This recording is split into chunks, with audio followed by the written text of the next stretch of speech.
Konnichiwa minasan, o genki desu ka? J'espère que vous allez bien et aujourd'hui nous nous retrouvons pour un nouveau Kirokiji. Faisant suite à l'épisode des kanji, tout comme en Corée et en Chine, le nom de famille précède le prénom. Pas comme en Occident quoi. La plupart des noms de famille ou prénoms japonais consistent généralement en 2 kanji chacun, parfois 3.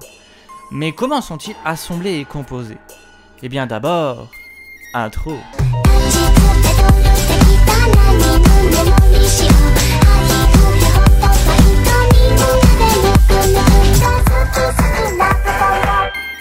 Au Japon, les prénoms japonais sont des petites expressions qui, souvent, à l'époque, décrivaient l'endroit de naissance et ou alors étaient moitié un nom d'ancêtre, moitié un nom choisi pour l'enfant futur.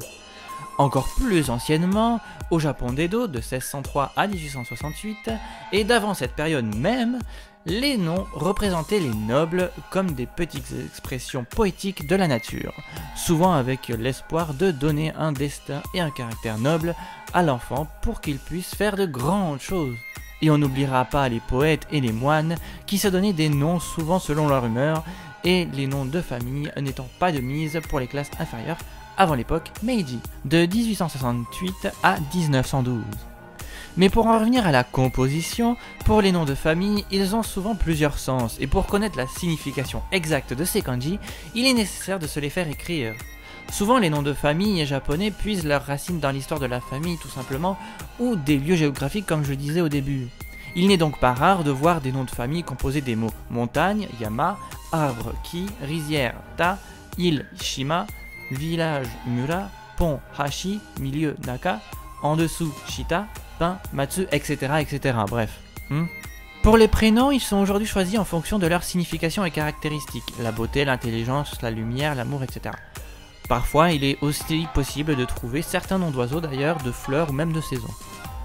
Le sexe de votre interlocuteur peut d'ailleurs souvent être deviné en fonction de la dernière syllabe terminant le prénom.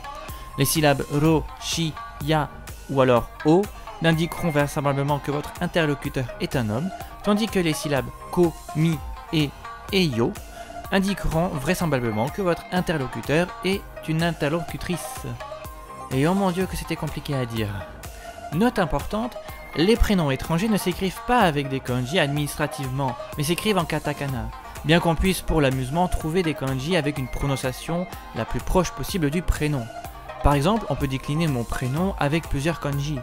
Roman peut donc dire rempli de joie ou rempli de gentillesse, romance, esprit vagabond, plus littéralement brouillant gâché, bon ça c'est la version chinoise, 10 000 sourires.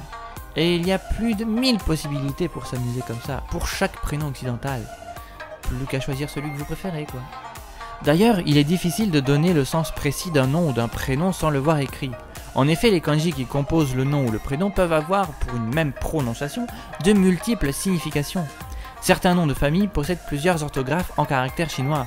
Ainsi, le nom Suzuki peut s'écrire de 9 façons différentes, que je ne connais pas personnellement, désolé. D'autres noms peuvent posséder plusieurs prononciations aussi. Celui composé des 2 caractères chinois signifiant long et vallée peut être lu Hase, Nagatani, Nagaya ou encore Osadani, qui ne sont pas des lectures rapprochées, vous en conviendrez. Pour faire une petite parenthèse, en Chine, il n'existe que les idéogrammes, aussi appelés les sinogrammes. On ne peut donc pas vraiment distinguer formellement si un idéogramme est un nom propre ou une personne. C'est normal, puisque les prénoms et les noms de famille sont, comme au Japon, donnés selon la géographie, l'histoire de la famille et ou d'un adjectif représentatif. Seul le contexte et la connaissance que le lecteur a de la langue lui permet de repérer un nom de personne. Il arrive fréquemment que ce nom soit précédé ou suivi d'une expression qui donne la fonction et ou le titre de la personne d'ailleurs. Aussi, les Asiatiques évitent des allitérations ou assonances dans les noms et prénoms qui ne sont pas adéquates, surtout parce qu'ils ne sont pas faciles à reconnaître et à prononcer, jusque-là logique.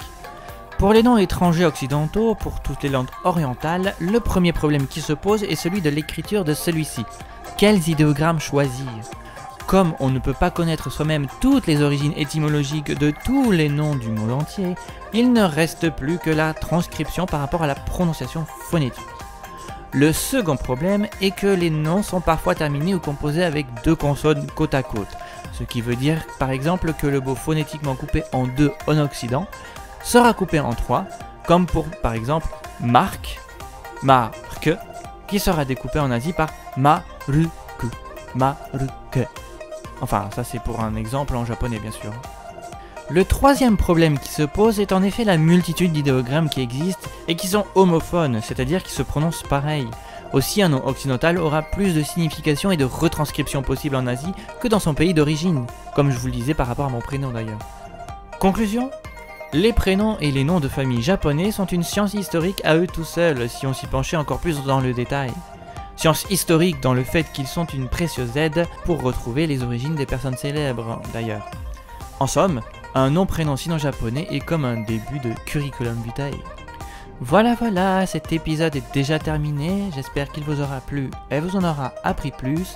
N'hésitez pas à venir en commentaire ou sur les réseaux sociaux et je vous dis à la prochaine. Matane!